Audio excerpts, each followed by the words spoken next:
Hi everyone, good Thursday afternoon and welcome to GoLocal Live. I'm GoLocal News Editor Kate Nagel.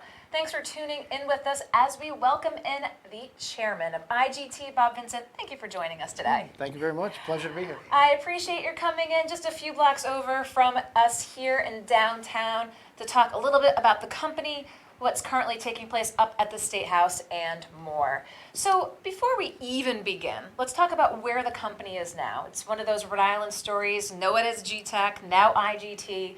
Give folks a little bit of an overview as to where IGT is both in Rhode Island and around the world. Well, you know, IGT is formerly GTech, started above Capriccio's restaurant with a small group of people and grew over the years, and really it is Rhode Island's most successful high-tech startup. We now have about $5 billion in revenues annually from operations in over 100 countries around the world. So Rhode Island has been one of our homes, but certainly one that has been very close to our lottery business, which started here and remains here. And if you can, tell folks a little bit about your journey. Now, as chairman, you have kind of seen all sides of the company.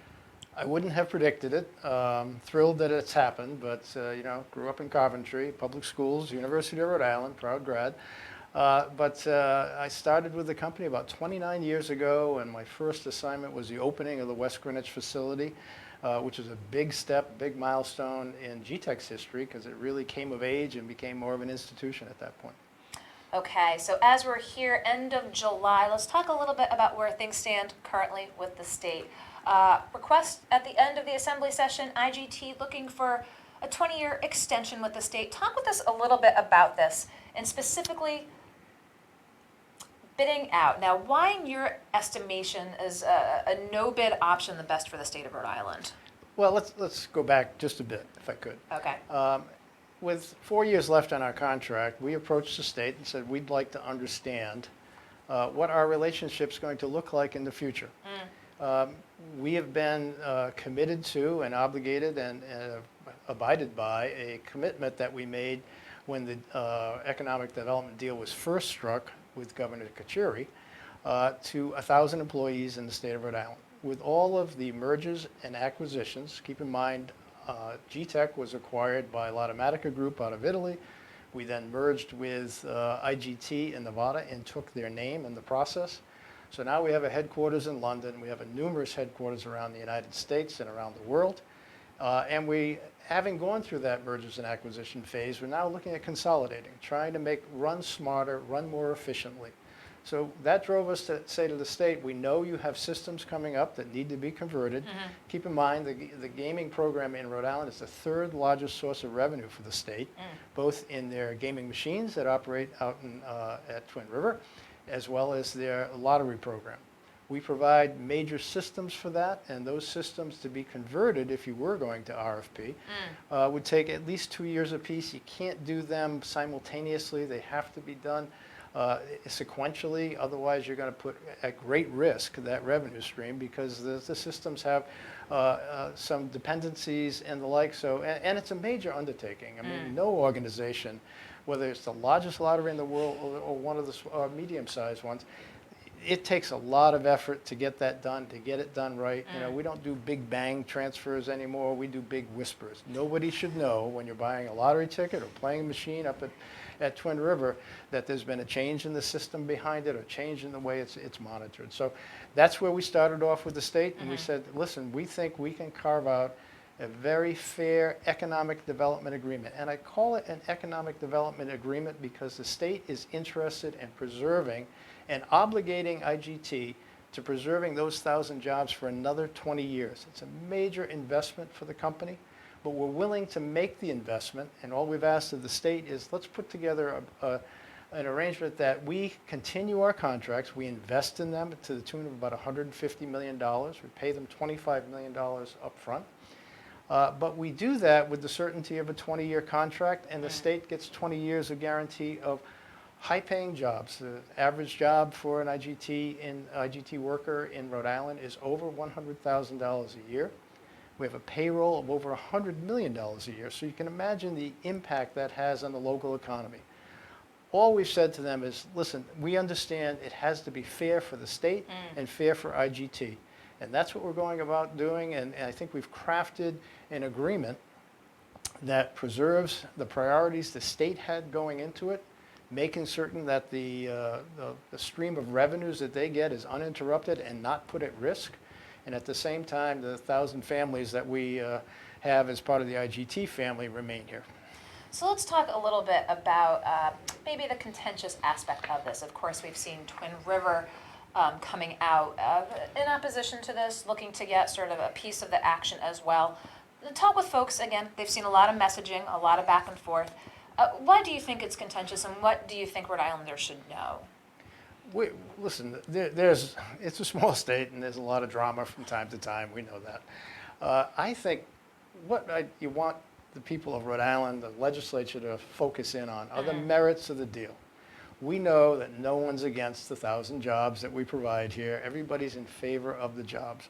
What they're trying to figure out, and we understand this, is it a fair deal for the state? If we're not going to go to bid for those services, how do we know it's fair? We think we can provide a very good view of that to make folks understand and appreciate that the fee structures we're agreeing to, the ones that are in the agreement that have been proposed, are fair, are consistent with market conditions around the country. And I think once we get to the point where there's a little less drama and a lot more focus on the merits of the agreement, I think that will come through loud and clear. So you raised the point earlier about just what it would take to swap out the machines and just that infrastructure of IGT, if you will. And as you said, the loud whisper. Do you get the sense just from that day-to-day gaming operation, because so much happens behind the scenes, both the average Rhode Islander and maybe even the average legislator don't necessarily know the enormity of, again, what a wholesale change could entail? I think this is true. It's not unexpected. But people take for granted that when they go to buy a lottery ticket at their retailer, or they go up to Twin River to play a machine, it's going to work. All the accounting is perfect. All the machine prints out a ticket at your lottery retailer and all of that. What's behind that is a military-grade secure transaction processing system supported by satellites and stuff that's really phenomenal, high-tech type of stuff that goes on here, that has been created here. So that when you go to your lottery retailer and say, I want a quick pick on the mega Powerball jackpot, within 3.5 seconds, that transaction goes up to a satellite, down to a data center, and back to that retailer, and a ticket is printed out. The ticket could be a bearer bond worth over $1 billion. So there's a lot that goes into that, and it's not approximate. It's down to the penny perfect and has to be all the time.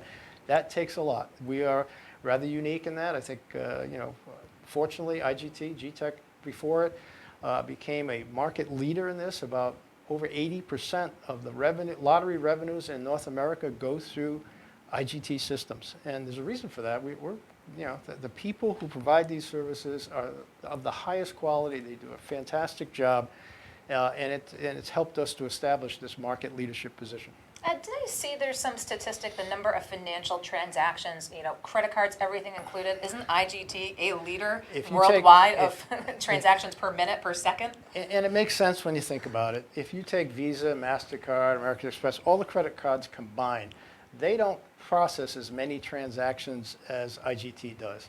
Because, we're processing small transactions, $2 for a ticket, and many of them at a time. And in rapid fire, there are times when we are processing literally around the world billions of transactions, particularly when these big jackpots happen.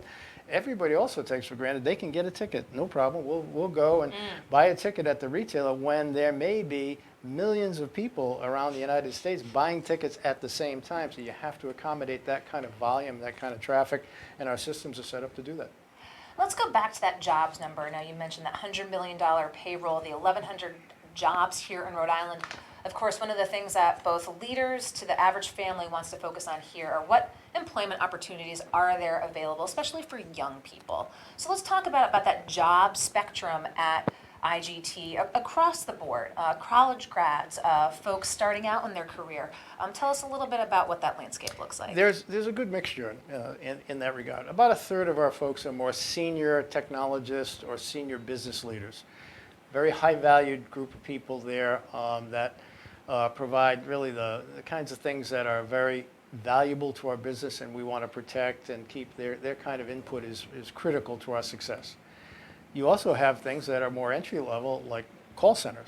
We have a call center in South Providence that we value multilingual type of operators that come in. So it's a great entry point into our system for many people, and it operates 24/7. It has to.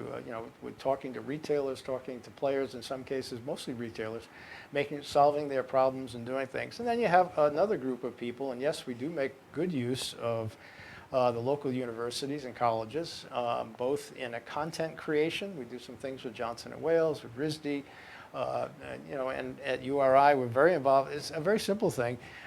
Part of our business is writing reports, doing evaluations, doing responses to things. And so we have a very big proposals group that we have. Okay. And that proposals group, the head of it teaches down at URI in the communications department down there, and we host interns from there, and many of them have graduated from that program and taken a job with us. So it happens in many, many ways. I know people think, well, I'm not a computer genius, so maybe I can't work at IGT. That's not the case at all. That would be me. Well, obviously we need those kinds of people, but we need all levels and all kinds of contributions from folks, and we find it here in Rhode Island.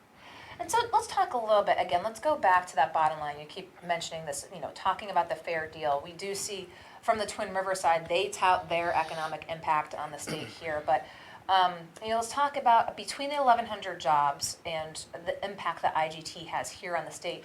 Kind of compare it. I mean, is it apples and oranges, or again, is it that 1,100 job footprint with that payroll that you mentioned, the auxiliary economic impact?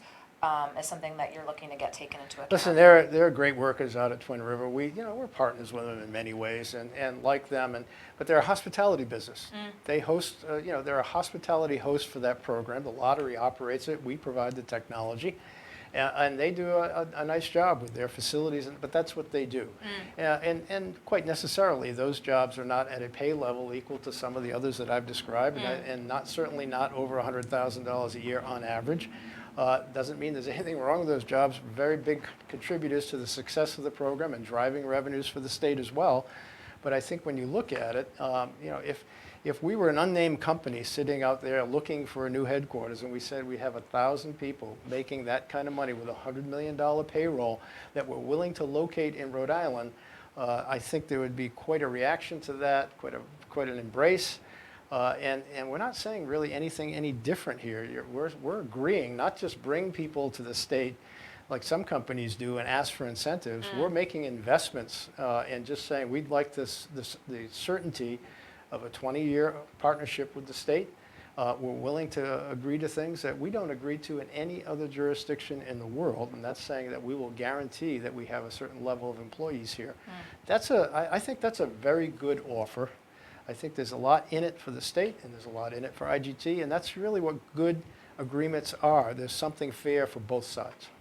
So here we are again, end of July. We had the Speaker of the House in yesterday. Again. I saw him. It was quite good. That's how I prepared. So we had him in, and of course, now that we're in July, the potential for a fall session, potential for it to be taken up, either at the beginning of the next session. One of the things the Speaker said is, again, he would like the governor to really take the lead on this and prove the value of this proposal to the General Assembly. Do you think she has, and do you think that both between IGT and the governor's office will continue to make the case at the Assembly? I think it falls on all of us to go out there and talk about the merits of this agreement. Certainly the governor has been encouraging, really has been right on message every time I've talked with her or I've seen her out there. She's getting into doing her part. It's the third week in July, by the way. But this has been around for 3 weeks. It seems like an eternity at this point, but it's only been around for a short period of time. We're just beginning to get going. And I think the Speaker noted that. Help us understand, is this a fair deal? We love the jobs. We love all of that, all of the good things that IGT brings to Rhode Island. But is it a fair deal? If you're not going to bid, how do we know it's a fair deal? We think we can make that case. I think the governor does a very good job of it as well. I'm sure she'll continue to do that and do it aggressively. So we're just getting started in telling our story and reintroducing ourselves to people in Rhode Island. I think people remember GTEC, don't necessarily know IGT. we're happy to reintroduce ourselves and get out there and talk to folks and talk about the merits of this agreement. You know, I think as one of the things you pointed out, getting that lottery ticket, 3 seconds later getting it, everything that happens in between. I certainly did not know that. A lot of what you had brought up today. Anything else, Bob, while we have you here that you want folks to know about IGT or where things stand currently moving forward? You know, I think IGT has had a tremendous impact on Rhode Island. And we do so in a lot of ways that, you know, we're a business-to-business type company. We've never been out there seeking kind of recognition for things that we do, but our folks are very involved in the community. We have a strong charitable contribution program that we get involved in from all aspects of the community, but you know, we really follow our employees. If employees are involved in the Little League and they're giving of their time, we recognize that regardless of what level you are in the company. So I think we have a lot of strong roots in Rhode Island. It's a place we've enjoyed doing business, hope to continue to do that at the level we're at now, if not even greater. We're a growing company, and part of this arrangement with the state is the state gets first look at any kind of new growth we're going to have. And I assure you, we intend to continue to grow and grow aggressively over the coming years. So I think there's a lot of great potential in here for Rhode Island. I think what is a known commodity going in is the contribution we make to the economy here, as well as to the security and integrity of the gaming and lottery systems that are here. Well, I appreciate your taking the time to come here into the studio, tell folks a little bit more about the lay of the land currently, and of course where IGT is here locally and worldwide. So I love the downtown studio, looking out on the street. This is wonderful. the eye on the world here at Go Local Live. So Bob Vincent, chairman of IGT, thank you for coming into the studio today. And thank you for watching. We'll be back with more Go Local Live here tomorrow. But in the meantime, of course, find us on GoLocalProv.com and on Facebook. I'm Go Local News Editor Kate Nagel. Thanks, Kate.